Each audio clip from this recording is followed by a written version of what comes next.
Graça e paz, igreja. Amém. Deus é muito bom, não é verdade? Amém. Vamos abrir a palavra de Deus no livro de João, capítulo 7. Semana passada disse assim, quando a gente vai abrir a palavra de Deus, a gente diz um glória a Deus, um aleluia. Por quê? Porque Deus vai falar conosco. Amém? Então sempre se alegre quando você tem a oportunidade de abrir a palavra de Deus. Eu vi uma vez um jovem dizendo assim, a Bíblia é a boca de Deus, quando você abre ela, que ela começa a falar contigo, né? Então é muito especial. Enquanto você procura o Evangelho de João, capítulo 7, eu queria compartilhar ainda algo importante, especialmente você apacentador, mas a todos os membros aqui da igreja. Nesse mês de março, nós queremos incentivar a igreja a ler um capítulo por dia do livro de Mateus. Então, no dia 1º, na terça-feira, você abre o seu devocional e vai lá para Mateus. Aí você lê um capítulo completo. Vai levar talvez uns 10 minutos para você ler. Você lê um capítulo e aí você se pergunta o que esse capítulo está falando sobre Jesus. E aí você escreve os pensamentos que vêm ali, que você descobre como Jesus agiu. Pode ser uma frase, pode ser uma experiência, alguma coisa que Deus está te mostrando sobre a pessoa de Jesus. E aí você toma um tempo para orar. Quando você vai para o grupo familiar, quem vai, por exemplo, na quarta-feira, no grupo familiar nós vamos fazer a devocional juntos, assim como nós fizemos em novembro. Então, qual o capítulo que nós vamos ler na quarta-feira? É dia 2. Então, no grupo familiar, em vez de debater e conversar sobre a mensagem, esse mês nós vamos estar conversando sobre o texto bíblico daquele dia. Então, o dia do calendário é o capítulo que você está lendo. Então, na quarta-feira, você... daí não preciso fazer minha devocional de manhã, ou na hora do almoço, ou na hora que você faz. Não. Você faz, lê o seu capítulo 2, e no grupo familiar você lê de novo. Quanto mais você lê a palavra de Deus, mais você vai compreendê-la, né? E aí no grupo familiar nós vamos ler a palavra ali por 15 a 20 minutos, repete algumas vezes o capítulo na leitura em conjunto. E aí no grupo familiar nós tomamos uns 15 a 20 minutos para escrever as coisas que descobrimos sobre Jesus. Talvez você leu de manhã algumas coisas, e à noite no grupo familiar você está lendo de novo e descobre outras coisas sobre Jesus no mesmo capítulo. É assim que a palavra de Deus acontece. E aí nós tomamos um tempo, uns 20 minutos mais ou menos, do grupo familiar, para compartilhar as coisas que escrevemos. Simplesmente compartilhar. Então, essa dinâmica do 20-20-20, na devocional, nós vamos estar fazendo esse mês no grupo familiar. Então, quem ainda não tem ainda a habilidade, o entendimento, no grupo familiar vai treinando junto com os outros, vai vendo como acontece, e você já vai praticando no seu dia a dia. Tá bem? Então, se você tiver uma hora... feche 20 minutos lendo, relendo aquele capítulo. 20 minutos passe orando, conversando com Deus, perguntando sobre aquele texto. E 20 minutos você ora. E abençoa a tua casa, o teu trabalho, o teu vizinho, o teu pastor, a sua igreja, a celebração de domingo, o seu grupo familiar. Você vai declarando a bênção de Deus. Está fechado ou não? Amém? Simples assim, não é muito complicado, é bem simples, tá bem? E assim nós vamos nos preparando para a festa que vai acontecer no final do mês, a festa da Páscoa, e você já vai entendendo a dinâmica toda. Então, no capítulo de número 7 aqui de João, Jesus está em Jerusalém, e ele foi, como era costume para os judeus, em 3 festas distintas eles sobem para Jerusalém. Então, eles sobem para Jerusalém porque Jerusalém fica a uma altura mais ou menos que nem Curitiba, 900 metros acima do nível do mar. Então o povo vinha de todos os lugares e vinha para a festa dos tabernáculos, que é o capítulo aqui do capítulo 7. Essa festa dos tabernáculos foi dada aos judeus para que eles se lembrassem da manifestação da presença de Deus no meio deles no deserto, nos tempos difíceis, que Deus estava ali com eles, ministrando a vida deles por intermédio da nuvem, por intermédio da coluna de fogo e assim por diante. E essa festa ela leva 7 dias, e o 7º dia é o pico, como que o momento mais festivo, mais alegre que acontece ali. E nesse último dia eles tinham um costume de descer, quando se está em Jerusalém, ali no pátio, tem um córrego chamado Siloé, ou tanques de Siloé, eles fizeram tanques ali, e eles desciam aqueles 100 ou 200 metros ali, para buscar as águas com a jarra, e eles traziam aquelas águas, lembrando do texto lá de Isaías, que diz assim que, com alegria tirareis águas das fontes da salvação. Esse tanque de Siloé, então, era conhecido como as fontes da salvação. E havia um ditado entre eles, na época, os historiadores dizem assim: se você não viu esse momento ainda de tirar a água, de trazê-la para o templo, e ali no templo eles derramavam com as jarras de água e também uma jarra de vinho, e era uma alegria tremenda, porque eles celebravam a alegria, a presença de Deus no seu meio. E nesse momento em que eles estavam ali, toda aquela alegria, Jesus ele se levanta. Não sei se ele subiu lá na caixa de tomate, ou se ele subiu num canto, mas ele levanta e ele fala com muita força. Ele exclama, ele brada a plenos pulmões esse texto que nós vamos ler, o versículo 37, capítulo 38 a 39. Diz assim: no último dia, o grande dia, como era conhecido também, levantou-se Jesus e exclamou, quer dizer, bradou, gritou a plenos pulmões: se alguém tem sede, venha a mim e beba. Quem crê em mim, como diz as Escrituras, do seu interior fluirão rios de água viva. Versículo 39 explica um pouco isto. Ele disse com respeito ao Espírito Santo que haviam de receber os que nele crescem, pois o Espírito até esse momento não fora dado, porque Jesus não havia sido ainda glorificado. Nesse último dia, então Jesus ele se levanta e a plenos pulmões ele diz: tem sede? Vem aqui e beba. Interessante que quando Jesus faz esse convite, ele traz aqui uma liberdade plena. Ele diz: se alguém tem sede. E quando ele fala alguém, ele fala qualquer um de nós. Apenas eu preciso ter a sede, e se eu tenho identificado em mim a sede, eu vou em direção a ele e eu vou poder beber dessa água. Porém, essa palavra também deixa bem claro que o Senhor Jesus, ele diz aquele, mais especificamente, que tem sede no seu coração. Venha a mim e beba. E quando nós olhamos ao nosso redor, a palavra de Deus, a Bíblia, ela diz que há uma sede que está sendo derramada nos últimos tempos, e é uma sede por a vida abundante. Aquela vida que nós falamos esses dias, quando Jesus diz: eu vim para que tenham vida e a tenham abundância. E as pessoas procuram saciar a sede. Há uma sede que há no espírito, há uma sede que há profundamente no coração, e as pessoas buscam saciar essa sede. Elas buscam no dinheiro, no sexo, na bebida, nas drogas. Por que a droga tem tanto espaço? Por que ela entra com tanta intensidade? Porque há uma sede.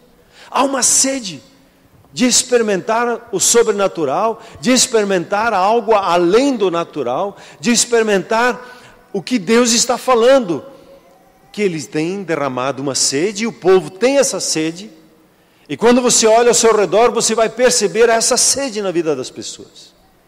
E Jesus diz: quem tem sede, vem a mim e beba.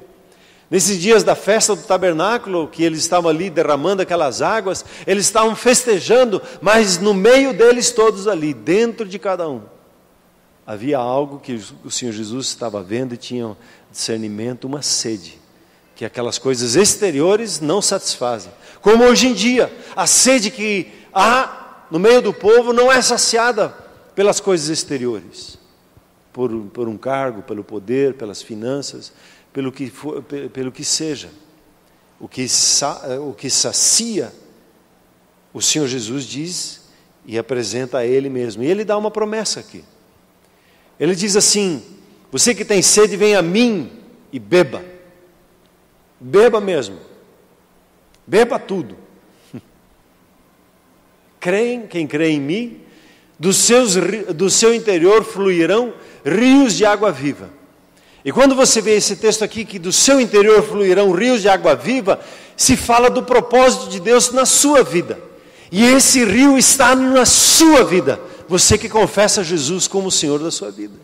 Esses rios estão aí. E o propósito de Deus para a sua vida é que esses rios fluam do seu interior para alcançar aquele que está sedento. Ele não está falando de um córrego, não está falando de um riacho, ele está falando de um rio. Eu gosto de pensar nesse momento do rio Amazonas. Quando estive lá, quase não consegui enxergar o outro lado. É desse rio que o Senhor está falando. É um rio abundante, um rio farto, que quer encher a sua vida. E ao falar essas palavras, o Senhor Jesus, ele estava pensando na sua vida, na vida de cada um de nós. Diga assim comigo: o propósito de Deus é que do meu interior fluam rios de água viva. Amém? Há rios para fluírem da sua vida. O que o rio faz? Quando os meus avós chegaram no Brasil, eles foram ali para o interior de Santa Catarina, uma das preocupações é que houvesse um rio. Porque o rio, ele traz muitos benefícios e ajuda na sobrevivência. Ele produz ali a umidade, pois é essencial para produzir alimentos. O rio produz alimentos em si mesmo, né? Os pescadores aí, que na sexta-feira compartilharam, né? O Jorge compartilhou os dourados, e nós nos esbaldamos ali. Não tínhamos 50, mas comemos pelos 50, né? O rio, ele tem a vida, a diversidade dos peixes em si. E o rio mostra uma direção, dá um destino. Ele produz uma velocidade, um ritmo, uma continuidade nas suas correntes. O rio, ele produz um fluxo, uma direção. E é interessante que quando Jesus, ele pega esse contexto que ele está vendo acontecer ali, aquela festa, ele começa a falar desses mistérios do reino de Deus. E para que a nossa alma entenda do que ele está falando, ele pega esse exemplo do rio para falar de um segredo, de falar das coisas espirituais. E há um rio. E esse rio, como diz lá no Salmo 46, esse rio, ele alegra a cidade de Deus. Ele alegra todo aquele que chega perto. O Apocalipse, quando fala desse rio, ele diz que por onde esse rio passa, ele cura. E esse rio, às suas margens, diz lá em Ezequiel, fala desse rio, nos ambos lados há árvores frutíferas, que as pessoas podem se satisfazer e usufruir. Em um mundo árido, existe um rio. Onde há uma aridez espiritual, ali há um rio na sua vida, e quando você entra nesse lugar, o rio começa a se manifestar. Os rios começam a se manifestar. Esse rio, ele está dentro de cada um de nós. E precisamos fazer que esse rio jorre de nós para tocar outras pessoas. E fazer com que o rio de Deus também se manifeste em suas vidas. Quando você vê uma pessoa na aridez, Deus vai te usar para que do interior dela comecem a fluir rios de água viva. Show de bola, não é verdade? Você se torna, como esse texto diz aqui, do seu interior fluirão rios de água viva. Você se torna, e em Cristo Jesus você é uma fonte de vida, a jorrar para abençoar pessoas, para tocar pessoas. Aquele que está seco, o rio que está em você toca ele, e ele tem e recebe vida abundante. Vá comigo lá para Gênesis, capítulo 2, versículos 10. Queria ler sobre esse rio que Deus estabeleceu ali junto à região do Éden, onde ele plantou o jardim do Éden. Gênesis 2, versículo 10 ao 15.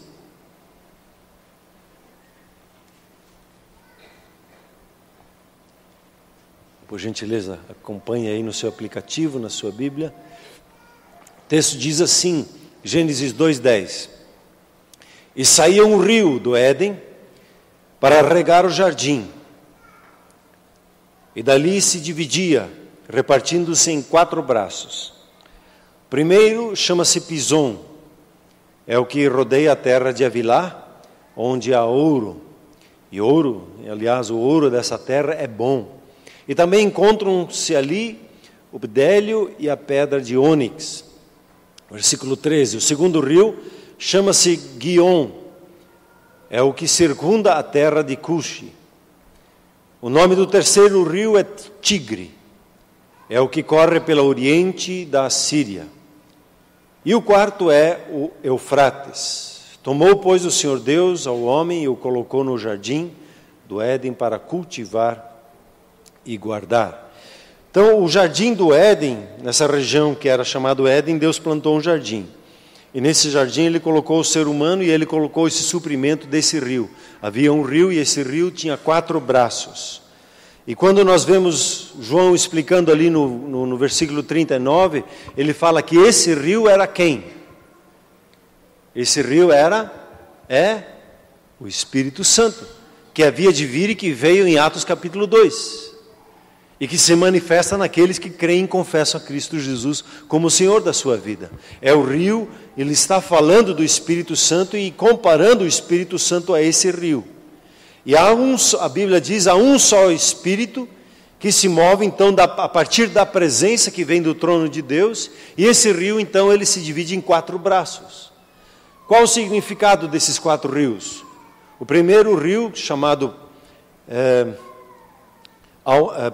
Pison, significa aumento. A palavra Gion, o segundo rio, significa o irrompendo. Tigre significa rápido. Eufrates significa frutífero. Quando você entrega a sua vida ao Senhor Jesus, você tem a decisão no seu coração, e hoje você vai ter essa oportunidade de confessar a Jesus como o Senhor da sua vida e crer no seu coração que Deus o ressuscitou dentre os mortos. A palavra de Deus diz que você pode nascer de novo. Não nascer fisicamente, não ser liberto de um acidente, não, nascer do Espírito. O próprio Deus vivifica o teu espírito, deposita em você o Espírito Santo, esse rio. Ele coloca em sua vida esse rio, e você pode experimentar então toda a manifestação desse rio de Deus na sua vida. E o rio, então nessas 4 características, lembrando um pouquinho eles. O primeiro rio, chamado Pison, significa aumento. Esse rio, a manifestação do Espírito Santo na sua vida, vai levar a usufruir a vida abundante que Deus tem. Deus tem para você a vida, e a vida em abundância. Não a vida natural, a vida biológica, mas uma vida que provém de Deus. E essa vida que provém de Deus é dado para você como uma semente. Como um rio que começa pequeno.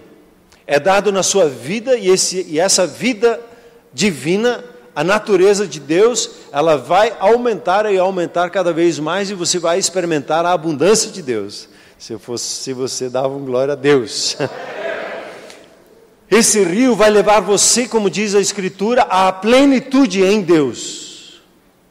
Esse rio, ele vai produzir em você, inspirar você a chegar ao pleno conhecimento da verdade. Não conhecer algumas coisas da palavra de Deus, mas a plenitude do conhecimento. É possível você chegar à plenitude, e esse rio vai levar você a essa plenitude do conhecimento de Deus. Esse rio vai produzir em nós o aumento, o crescimento, o amadurecimento, para que você chegue à maturidade em Cristo Jesus. O rio em sua vida é para aumentar. Essa é a natureza dele. É acrescentar cada vez mais experiências, mais entendimento, mais compreensão nas coisas de Deus. Há um aumento, como um rio que começa pequeno, como o rio Iguaçu, que começa pequeno aqui na Serra do Mar, e quando ele chega e deságua ali no Rio Paraná, ou deságua ali nas cataratas do Iguaçu, é um rio tremendo, um rio forte, um rio que tem muita intensidade, porque foi acrescentando, foi aumentando, aumentando. A sua vida é assim, há aumento, um aumento, e um aumento, e um aumento, e um aumento, que vem sem fim sobre a sua vida. Diga, glória a Deus, eu recebo na minha vida. Assim é o rio de Deus, essa é a marca desse rio.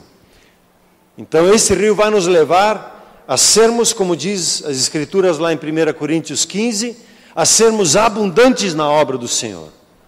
O rio de Deus vai fazer com que eu experimente a abundância no trabalho que Deus me dá. Quando esse rio deixa de fluir, eu vou começar a diminuir a minha intensidade, a minha força no trabalho que é para Deus. Misericórdia. Mas Paulo é muito claro. Quando ele diz lá em Coríntios que nós somos sempre abundantes na obra do Senhor. E esse rio vai nos levar, nunca vai nos levar à desistência. Quando você percebe a desistência, o desânimo, você já sabe que não é o rio que vem da parte de Deus. Mas ele vai nos despertar a crescer e a avançar a novos desafios. Talvez se termine uma fase, mas logo entra numa outra fase e haverá aumento, haverá aumento, haverá aumento de conhecimento, de experiência das coisas de Deus. O segundo rio, o rio de Deus, ele vai produzir em nós o irrompimento. Quer dizer, o rio, quando ele encontra uma barreira, ele vai se avolumando, ele vai crescendo, ele vai crescendo, ele vai crescendo até romper. Que susto! E às vezes o irrompimento vem assim. Às vezes encontramos dificuldades. E é só esperar um tempo o rio se avolumar, porque ele vai romper essa dificuldade que está se apresentando na sua vida. Se existe alguma adversidade, ele vai romper. Se existe alguma esterilidade, ele vai romper na sua vida. Ele não aceita o impossível. O rio de Deus, ele só aceita que é possível. E ele vai romper qualquer situação, né? Qualquer situação que você vai se deparar. Por quê? Ao que tem fé, tudo é possível. Quem crê, tudo é possível. Esses dias eu estava procurando uma imagem, eu encontrei lá, acho que eu contei aqui, né? A palavra impossible. E o Espírito Santo me disse assim, põe um risquinho entre o I e entre o M. Para quem fala inglês, significa o quê? I am possible. Você é possível romper qualquer barreira que tenha diante de você. Não há impossíveis para aquele que crê. E o rio vai achar um caminho de irrompimento e de avanço. O rio de Deus não aceita a limitação da fraqueza, do eu não posso, eu não consigo. O rio de Deus capacita e você rompe e conquista. Amém, querido? Esse é o rio. Essa é a característica do Espírito Santo na sua vida. Esse é o mover dele, esse é o falar dele, esse é o guiar dele na sua vida. O terceiro rio, o rio de Deus, ele vai produzir em nós o rápido. Quando fala do Tigres, as Escrituras nos falam muitas vezes e nos chamam a atenção, nos puxam a orelha, nos corrigem, porque nós somos muito lentos para crer, lentos para entender, lentos, às vezes quase parando nas coisas de Deus. E o rio de Deus, ele é um rio rápido, ele avança com rapidez, ele conquista. Vemos em nossa alma o pensamento, depois eu faço isso, tal da procrastinação. E o rio de Deus não é assim. Ele quer nos levar a avançar com rapidez, ao ponto de, como diz lá em Amós 9, 13, e o Charles uma vez representou isso muito bem, quando ele disse que aquele que está plantando, o que vem atrás, ele já está colhendo. Essa é a dinâmica que o Espírito Santo está nos levando hoje em dia. Aquele que planta, o que vem atrás já colhe o que você plantou. O que você tem plantado, você vai colher com muita intensidade. Jesus, quando ele estava com os seus discípulos, depois que ele tinha conversado com a samaritana, ele disse assim, vocês dizem, são 4 meses ainda para a colheita. Eu digo para vocês, levante os olhos, a colheita já está pronta, é só colher. Ah, vai demorar, mais tudo isso, mais tudo aquilo. Não, levante os seus olhos, a colheita está pronta para colher. O rio de Deus, ele vai produzir em nós a sua quarta característica, a palavra frutífero. O Espírito Santo vai nos fazer extremamente frutíferos em toda a nossa obra. Pense no seu trabalho. Seu trabalho será frutífero. Pense nos seus filhos ao redor da sua mesa. Eles são como oliveiras frutíferas, saudáveis. Sua esposa que está sentada ao seu lado ou está sentada à sua mesa, a Bíblia diz, ela será extremamente frutífera. A igreja, ela é extremamente frutífera. E a Bíblia diz que no muito fruto nosso Pai Celeste, nosso Pai Celestial, Ele é glorificado, Ele é honrado. Nós, como diz o Salmo 1, nós somos como a planta, como a árvore plantada junto a ribeiros, junto a correntes de água, junto a esse rio, que no devido tempo dá o seu fruto, e cuja folhagem não murcha, e tudo quanto fizermos será bem sucedido. Tudo que você faz é bem sucedido. Assim Deus vê a sua obra, assim Ele vê o que você faz. Glória a Deus. E mesmo quando eu erro, tudo coopera para o bem. Eu não erro propositalmente. Mas mesmo se acontecer um erro, Deus vai fazer com que aquilo frutifique para o bem. Aí dá para dar um pulo, 3 pulinhos de glória a Deus e dizer, puxa Deus, nem o mais dos otimistas consegue pensar assim. Tudo que você colocar às suas mãos será bem sucedido. Essa é a característica do rio. Esse é o propósito de Deus com a sua vida, no caminhar. No seu caminhar, que você experimente aumento sem fim, que você experimente o irrompimento, aonde qualquer coisa que se atravesse na sua vida, onde você avança com rapidez e onde você é extremamente frutífero. Isso é natural. Você nem precisa se esforçar para isso. Isso é natural. Quem crer em mim, conforme diz as Escrituras, do seu interior fluirão rios de água viva. Você não precisa se esforçar para isso aí. O seu esforço não está em ser mais rápido, em ser mais frutífero. O seu esforço não está para aumentar mais e mais. O seu esforço não está para enfrentar a situação e romper. O seu esforço está num outro ponto. O que se espera de nós nesse texto? Ele diz, se você tem sede, tome uma atitude. Não fique esperando, tome atitude. Venha para Jesus. Não fique esperando uma visitação na sua casa. Venha para Jesus. Não fique esperando que Jesus vai te encontrar lá onde é que está o teu problema. Venha para Ele. Tome atitude. Venha para Jesus. Ir ao encontro. Atender ao seu convite. Eu não posso ficar passivo e nem ficar esperando que de alguma forma o rio de Deus me atinja do nada. Para Ele se manifestar na sua e na minha vida, eu preciso ter atitude.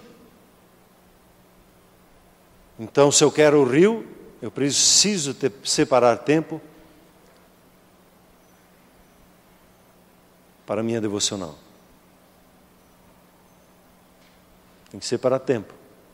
Tem que vir para Jesus. Ir no quarto, fechar a porta, buscar a Deus. Eu preciso buscar um tempo para ter oração ali no meu quarto de escuta. Ou como casal, eu preciso tomar um tempo para orar com a minha esposa. Eu preciso tomar um tempo para orar com a minha família. Eu preciso vir para Jesus. Tomar a atitude de ir ao encontro dEle.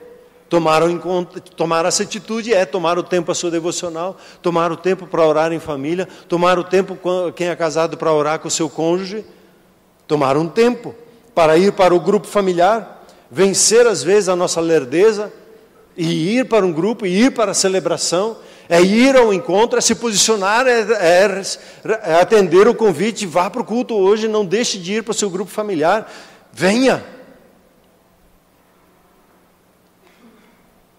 Eu preciso sair daquilo que me é confortável e seguro e ir ao encontro do Senhor Jesus. E a outra atitude que Ele pede para nós aqui em João 7 é o quê? É crer. É crer em Jesus. Sabe que a minha percepção é aqui que é o nosso maior problema. Nosso maior desafio. está no crer. Crer, o texto diz conforme as Escrituras dizem. Crer, segundo o dicionário, significa o quê? É pensar que aquilo que eu estou vendo e ouvindo da parte do Senhor Jesus é verdade. Aceitar simplesmente como verdadeiro. Estar persuadido que assim como Ele fala, assim é. Depositar total confiança no Senhor Jesus. É ter uma confiança cega nele. Ele me diz que ia abençoar, está fechado, Ele me abençoa. Se eu vejo ou não vejo, eu sou uma pessoa abençoada. Crer no coração. É isso que se espera de nós em relação ao Senhor Jesus. Então, outro texto diz lá que você conhece, crer é ter a certeza de coisas que se esperam, a convicção de fatos que não se veem. E a substância que dá, como nós vimos esses dias, o que gera a fé no meu coração? Qual é a semente que gera a fé? A minha fé em si, ela é estéril. Eu preciso de uma semente que me frutifique a minha fé. Eu preciso das Escrituras. Eu preciso crer na palavra e permitir que essa semente me toque. Que essa palavra mexa comigo. Ela é a substância, o conteúdo da minha fé. O que ela diz e ensina sobre o Senhor Jesus. E eu vou ter então o crer, a expectativa correta diante da vida. E crer traz segurança e lança fora toda dúvida. O interessante para observar aqui, é importante isso para você entender a Bíblia, e também quando for ler Mateus essa semana, o capítulo ali, cada dia de março, um capítulo. O alvo do nosso crer é a pessoa de Jesus.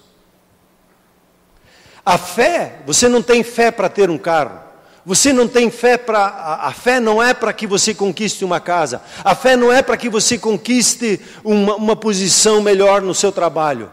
Não, a fé, ela é focada em Jesus, na pessoa de Jesus. Com o coração se crê, como diz lá em Romanos 10:10, se crê para a justiça. O alvo da nossa fé está em Jesus, na pessoa de Jesus. Naquilo que Ele estabeleceu como justo para as nossas vidas. Crer em Jesus, nas suas palavras, na sua obra. Tomar por verdade cada colocação dEle. Estar convicto que as coisas são como Ele diz que são. Estar convicto que o exemplo das suas ações no Evangelho são a expressão exata da vontade de Deus. A proclamação que Ele faz, o ensino, a libertação e a cura. E ao crer no Senhor Jesus, a Bíblia diz que eu vou obter a vida eterna. O texto, se quiser anotar, o texto de João 3:36, ele diz assim: por isso quem crê no Filho tem a vida eterna. Você crê em Cristo Jesus como Senhor e Salvador da sua vida? Diz o texto que você tem a vida eterna. O que todavia se mantém rebelde, quer dizer, não aceita crer, está rebelde contra o Filho, não verá a vida, não terá o discernimento da vida que vem da parte de Deus, da vida de Deus. E sobre ele permanece a ira de Deus. Então existe um lugar em que, se eu crendo em Jesus, eu tenho a vida. E a vida em abundância, sim. Eu não creio em Jesus, eu estou debaixo da ira de Deus. Estou debaixo da ira de Deus. Hoje o que é determinante diante de Deus é a maneira como eu creio em Cristo Jesus como Senhor da minha vida. O que me leva a ter a vida de Deus é o crer na pessoa de Jesus. É crer nele como Filho de Deus, que veio a esse mundo em carne, que morreu por mim na cruz, que Deus ressuscitou dentre os mortos, que foi levado aos céus, hoje governa como autoridade suprema, absoluta sobre todas as coisas, tanto no céu como na terra, tanto nas espirituais como nas naturais. É crer plenamente nele assim. E aquele que não crê no Senhor, permanece debaixo da ira de Deus, ele está condenado e não tem a vida eterna. E o juízo de Deus vem sobre aquele que não crê no Senhor Jesus. E aquele que crê no Senhor Jesus tem a vida divina, como lemos lá em 1 João 5,12. Quem tem o Filho, tem a vida. Quem não tem o Filho, não tem a vida. A pessoa do Senhor Jesus, ela é tão central nas Escrituras, tão central no projeto de salvação de Deus, que Ele é determinante. Conforme você crê nele, você é abençoado. E conforme eu não creio nele, eu fico aquém. Eu não experimento a vida que Ele tem preparado para mim. Agora, já mencionei o como crer. Quem crê em mim conforme como diz a Bíblia, como diz a Escritura. E aqui o texto, quando ele fala Escritura, ele fala do grafos, daquilo que foi escrito, do que está no preto ou no branco. Quem quiser crer corretamente no Senhor Jesus precisa conhecer as Escrituras e o que ela fala sobre Ele. Eu tenho observado, e eu estou assim, conversando com os pastores e quero conversar com outros pastores também. Eu tenho observado que nós temos feito algo que o meu professor, o professor Helga Stadelman, ele dizia: não use a Bíblia como um trampolim. Eu pego um versículo, pulo nele e falo o que eu quero. Não faça isso. Como pregador do Evangelho, você não pode fazer isso. Use a Bíblia para um trampolim para dizer o que você quer. Você está limitado ao que a Bíblia diz, ao que ela está dizendo. E o teu maior desafio como pregador é pegar aquele texto e destrinchar de tal forma que você seja fiel ao que ela está dizendo. E o que hoje nós vemos, porque nós temos tanta pregação como trampolim, que as pessoas falam sobre a Bíblia, mas não falam a Bíblia.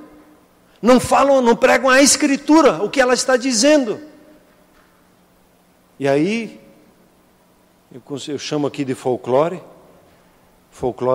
que diz assim: venha para Jesus e todos os teus problemas serão resolvidos. Um antídoto para tudo. Se crê nele, não tem mais problema nenhum na sua vida. Jesus fala de dificuldades, e você vai enfrentá-las e você vai ser mais que vitorioso. Um vitorioso é aquele que enfrentou uma batalha e venceu ela. E em Cristo Jesus, você é mais do que vitorioso, que se entra numa batalha, você entra sempre para ganhar. O inimigo do Senhor Jesus é o diabo. É outro folclore. Achar que o diabo e Jesus estão no mesmo pé de igualdade. Então os dois num fight lá. Não. O diabo nem é páreo, nem chega aos pés. Ele é nosso inimigo. Não mexa com o diabo, que ele não vai mexer com você. Lé do engano. Já está enredado. É folclore isso. Ah, retaliação! Se você começar, vai ver uma retaliação. Folclore. Ou a palavra de Deus não é verdade. Leia a palavra de Deus, como ela diz. Aquele que crê. E aí tem outras coisas que talvez você possa colocar como folclore.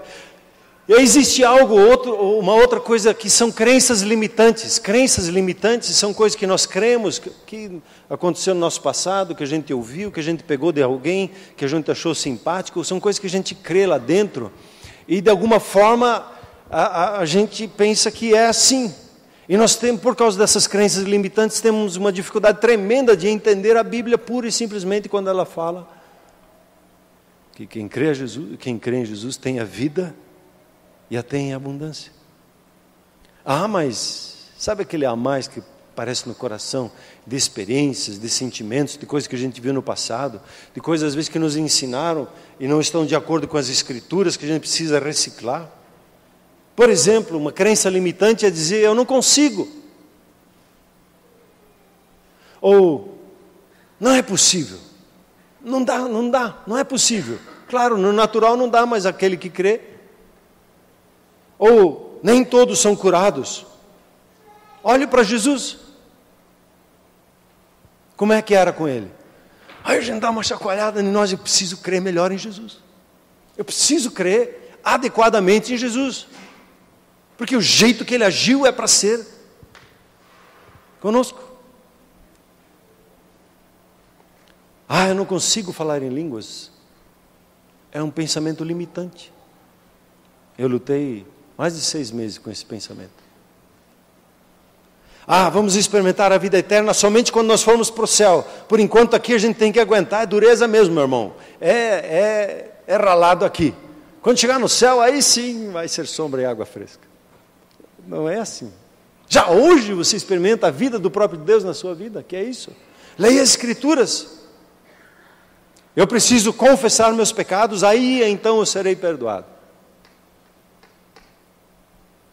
Eu sei que você está pensando em 1 João 9. Ano passado preguei sobre isso. Pega lá no tal do YouTube a mensagem. Eu não consigo viver sem pecar. Eu sempre me pego de novo.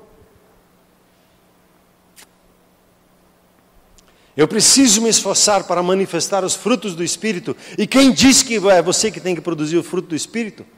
É algo natural que acontece na sua vida quando você crê em Jesus, conforme as Escrituras. É fruto. Vem. Preciso fazer tudo certo para ser abençoado pelo meu Pai Celeste. E por aí vai.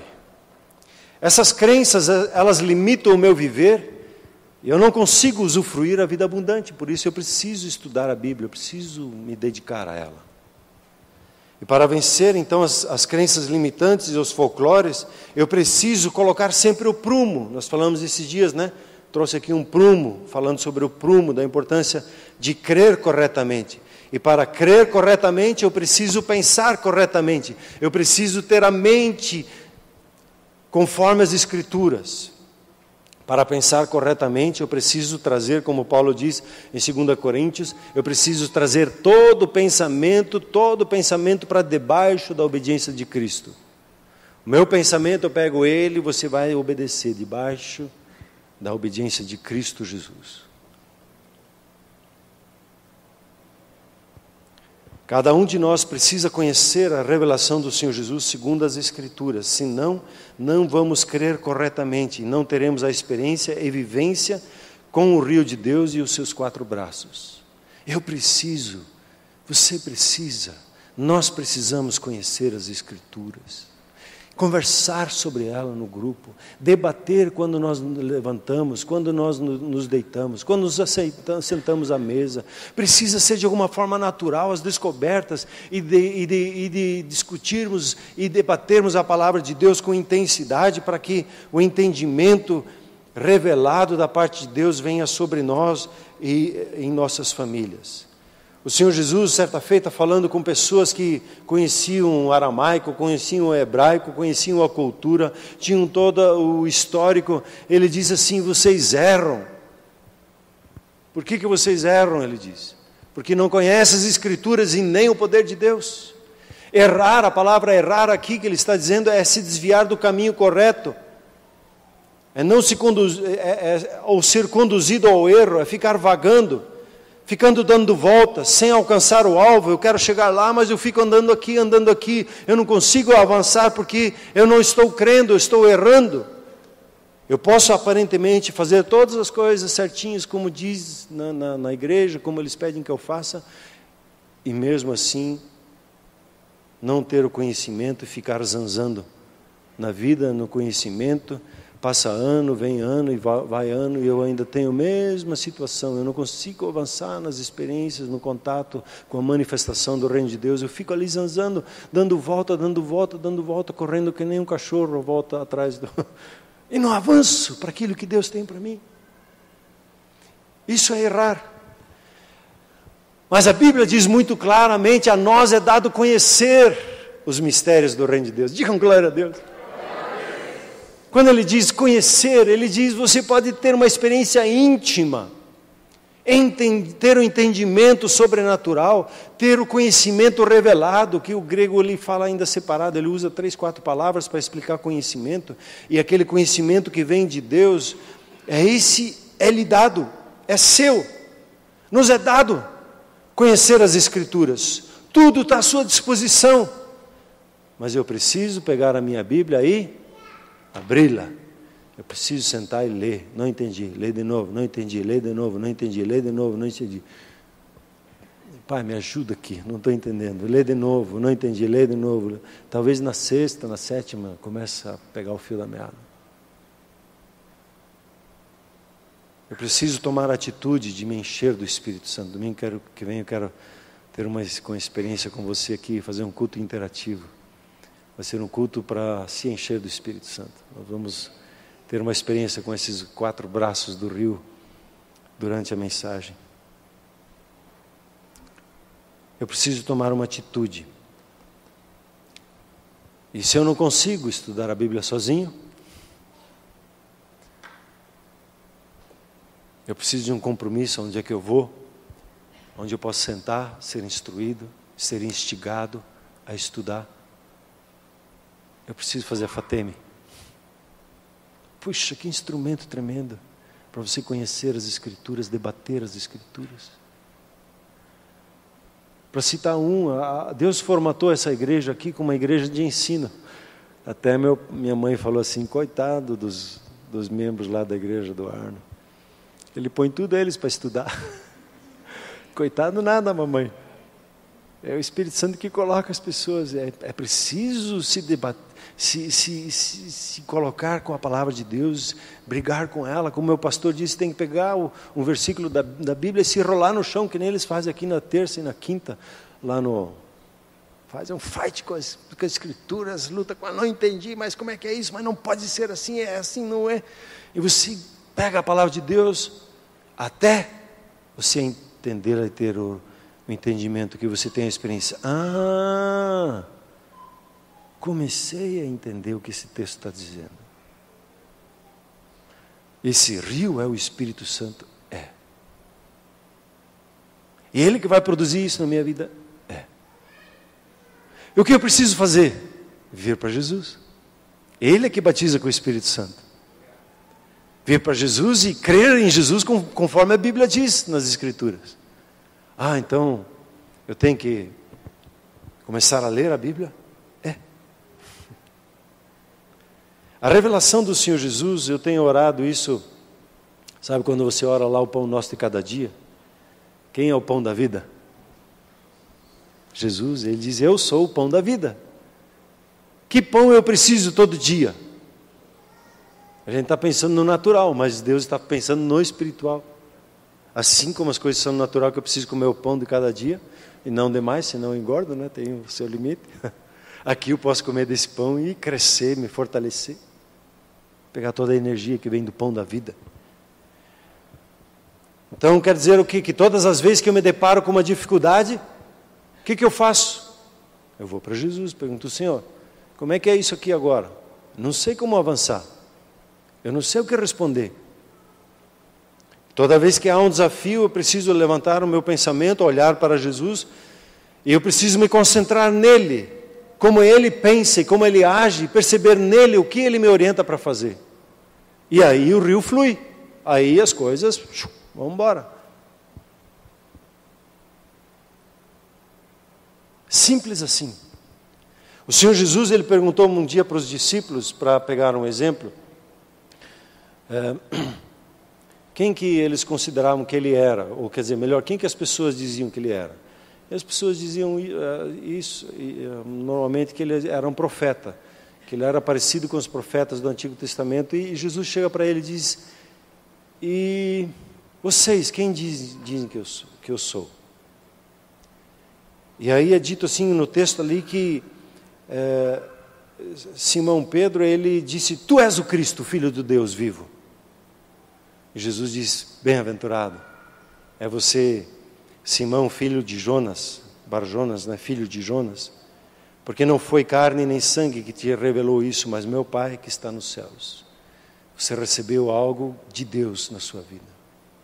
E aí o Senhor Jesus faz uma coisa interessante. Ele como que apontando o dedo, ele diz, mas também eu te digo, tu és Pedro.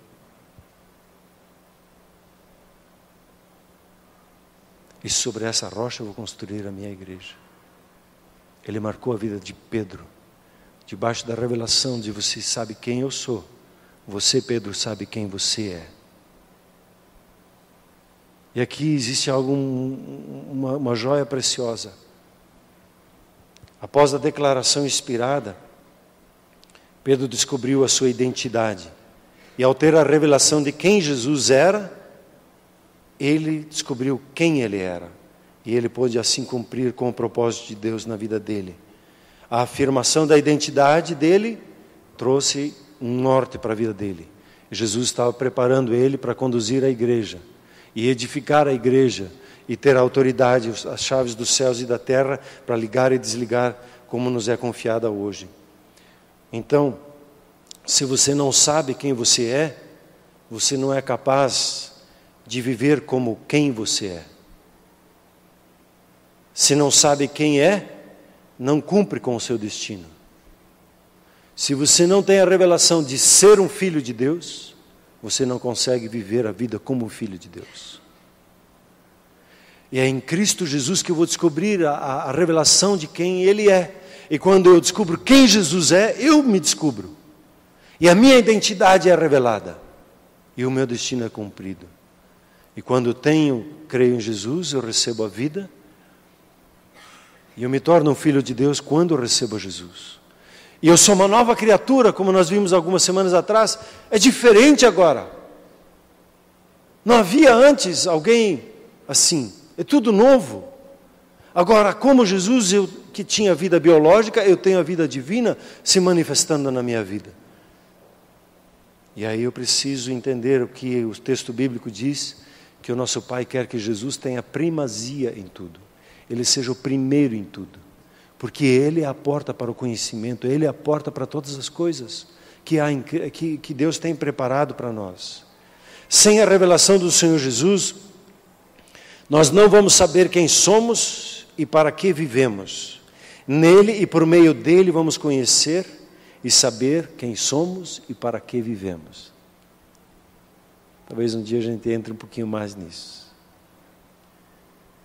O que se espera de nós nesse texto? O propósito de Deus é claro. Qual é que é o propósito de Deus? Que da sua vida, da minha vida, fluam rios de água viva. Que venha esse rio, e a partir desse rio venham os braços, os rios fluindo da sua vida, e você entra numa terra seca e árida, e atrás de você há um manancial de vida. Você entra num lugar sem vida, e atrás de você se deixa uma pessoa cheia de vida. Glória a Deus pela pessoa que te encontra e aceita a palavra, o teu testemunho. Por quê? Porque ela vai receber a vida. Você se tornou um espírito vivificante, você vivifica a outra pessoa por intermédio de Cristo Jesus. Mas eu preciso vir a Jesus, tomar uma postura, ir ao encontro dele e crer conforme diz as Escrituras, e esse rio vai fluir naturalmente. Às vezes eu fico lá pensando, como é que eu faço para ter aumento? Como é que eu faço para romper? Eu preciso ir para a raiz, eu preciso crer em Jesus corretamente. Quantas vezes eu me deparo, Senhor, me ensina a crer em Jesus corretamente, conforme diz a Escritura. Senhor, às vezes tem tanta coisa que a gente ouve por aí que confunde a cabeça da gente, mas o que a Bíblia está dizendo? O que ela me diz? E crer, quando fala crer, não é uma vez, não é uma atitude só de crer. O crer é como um andar, você crê uma vez, crê outra vez. É como você vir de Florianópolis para Curitiba, você não anda só 1 metro, você não anda só 1 quilômetro, você faz os 300 quilômetros para vir de lá até aqui, porque você crê que esse é o caminho que te conduz. E você vai crendo em Jesus, crendo em Jesus, crendo em Jesus, crê no Senhor Jesus e será salvo tu. Crê, crê, crê, crê, crê, crê. O crer não é estático, não é parado. O crer é uma dinâmica constante. Eu enfrento uma situação, eu vou crendo, vou crendo, vou crendo, vou crendo, vou crendo, vou crendo, vou crendo, vou rompendo com aquilo que está ali. Não somos como aqueles que desistem por causa de um probleminha. Eu criei e não deu certo. Que é isso? Então não creu corretamente, como diz as Escrituras. Quem é perseverante, rompe, rompe, rompe, rompe, rompe, crê. Vai até o fim. Ora até a resposta vir. Proclama até a cura se estabelecer. Fala, fala, fala, fala, fala, fala, fala a palavra de Deus. A fé é muito dinâmica. E quem crer,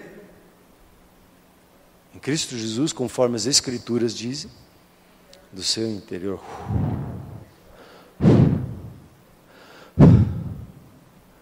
rios de água viva. Vamos nos colocar em pé, por gentileza. Peço que a equipe dos músicos venham aqui. Se você quiser pesquisar um pouquinho mais, vá lá para Apocalipse 22, o último capítulo da Bíblia. Vá lá ler sobre o rio de Deus. Se quer saber um pouquinho mais, vá lá para Ezequiel 47. E você vai ver ali que você pode entrar nesse rio com diversos níveis. Você pode ir avançando nesse rio. É como entrar no mar. Você começa nos artelhos, daí vai para o joelho, daí vai para os lombos, até o mar te carregar. Ezequiel 47. Há um rio, como diz Salmos 46, que flui do trono de Deus, da presença de Deus.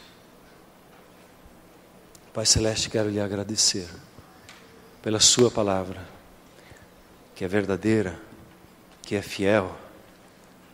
E Senhor, nós viemos hoje, saímos de nossas casas, do nosso trabalho, e estamos aqui te buscando, porque sabemos que todo o processo do louvor, o Senhor habita no meio dos louvores. Sabemos que quando estamos servindo uns aos outros, o Senhor está se manifestando e abençoando as pessoas por nosso intermédio. Quando nós estamos aqui ouvindo e meditando na sua palavra e ouvindo a sua voz, o Senhor está mexendo conosco, está trabalhando no nosso DNA espiritual, está ajustando esse DNA para que nós tenhamos o DNA de Cristo Jesus. Pai Celeste, eu oro e peço em nome de Jesus que o Espírito Santo venha nos convencendo mais e mais da importância da Bíblia na nossa vida, da importância e da autoridade da Tua Palavra em nossas vidas, das Escrituras. Ó Deus, eu oro e peço que o Espírito Santo ministre o nosso coração, para que nós creiamos em Cristo Jesus, como diz as Escrituras.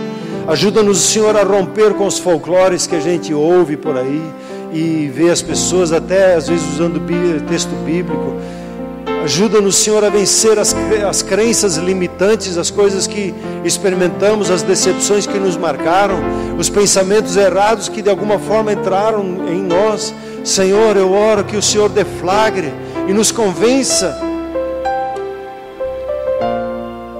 dessas crenças limitantes em nós. Espírito Santo de Deus, seja bem-vindo. Abre os nossos olhos, Senhor, assim como o Senhor que estava ali com os discípulos de Emaús, e eles caminhavam e percebiam no coração: puxa, isso aqui me interessa, como impressionante que está falando, mas eles tinham os olhos ainda como que escamas e não viam, não tinham a revelação do Senhor Jesus.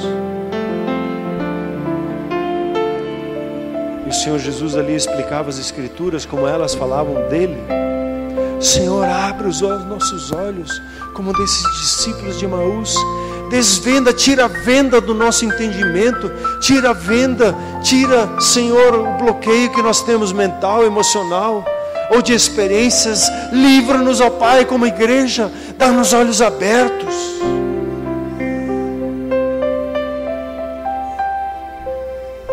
Pai, como diz as Escrituras ali em Efésios, Senhor, dá-nos o espírito de revelação e de sabedoria, que os olhos dos nossos corações sejam iluminados. Nós queremos saber a intensidade, o Teu poder que ressuscitou Jesus dentre os mortos e que manifesta está em nós. Queremos conhecer a nossa esperança, a força do chamado que está em nossas vidas. Pai, abra os nossos olhos, ilumina-nos, ó Pai. Tira a nossa cegueira.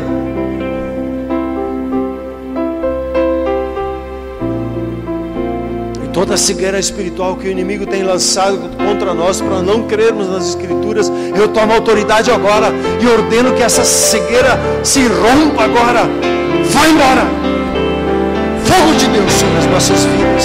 Fogo de Deus no nosso coração, na nossa mente, consumindo toda a cegueira. Dá-nos olhos abertos, que nós possamos ver como o Senhor vê. Abre os nossos olhos, ó Pai. Aquele aquele cego clamou para Jesus: Filho de Davi.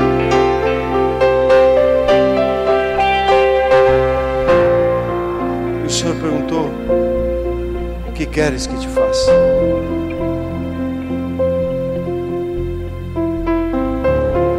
Eu quero ver.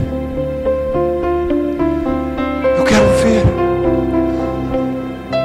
Oh, Espírito Santo, desperta em nós esse desejo, essa sede. Eu quero ver. Eu quero ver. Eu quero enxergar como o Senhor enxerga. Quero ter os olhos do entendimento como o Senhor o tem.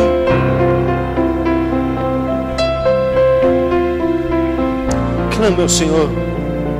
Tenho orado, mas clame ao Senhor. Comece a clamar você. Comece a clamar você, para que você possa ver. Que os teus olhos sejam abertos. Que os rios de água viva fluam. Diga: eu quero crer em Jesus, como diz as Escrituras. Abre-me as Escrituras, Senhor, nessa semana, nesse mês que vamos ler Mateus. Abre-nos o entendimento. Nós queremos ver Jesus nas Escrituras, ó Pai. Queremos crer como Jesus se apresenta em Mateus.